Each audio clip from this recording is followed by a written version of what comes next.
update dyan ko and Mr. Jericho Rosales, the accused na teleserye ng Iko hindi nga ba matutuloy Iko ni update dyan and rehearsals.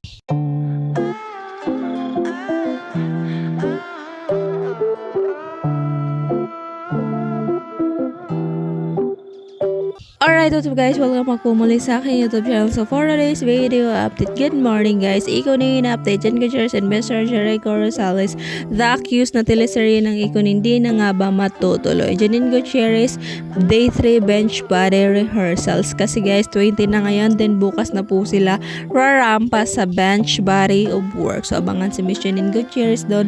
So ito nga binahagi ng guys, ng bench body. So ito ang binahagi nila sa day 3, kaganapan ng rehearsals kasabayan ni Miss Janine yung GM fiancé Kyle H. Of course yung kapatid niya, lahat ng bench babies guys kasama ni Miss Janine Gutierrez nag-rehearsal. Ito nga binahagi ng bench body. Ayan, day 3 rehearsals, hashtag bench body of work. Don't miss your chance to witness the highly anticipated comeback of the iconic bench show. Her show to get your tickets March 21, 2025 is a Mall of Asia. Follow bench and bench body for more updates. So ayan si Jago and of course si Angie Salvacion, si Miss Ina Ribondo, basta mga bench babies po yung kasama nila nag-rehearsals guys kasi bukas na po, isang tulog na lang, bukas na po sila rarampa. And humirit nga ng workout si Miss G. Ayan, huling hirit, Coach Inigo kahapon yan guys, kaganapan ni Miss Janine Gutierrez. Samantala Jericho Rosales, kaganapan niya kahapon sa dito ng kanyang Kizon movie and super happy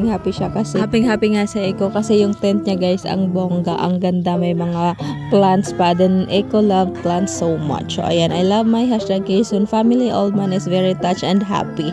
TV Studios and Palacio ni Daphne, kaya yan yung tent ni Eko na ibinahagi na niya na sobrang happy niya kasi may mga plants sa kanyang tent guys. So ayan, about naman sa The Accused na movie, I mean teleserye ng Eko din guys, will kinonfirm yun nung diba nung 2024 event Christmas special, kinonfirm yun na may project sila together, pero as of the moment guys masyadong busy yung Eko din sa kanya-kanya nilang ganap. Din si Eko may ipapalabas pa siyang movie na Kizon nga ngayong 2025 din siya ipapalabas, maybe makapag-taping sila siguro, di pa natin sure after siguro ng taping ni Eko kung ilang months matatapos yung taping ni Eko.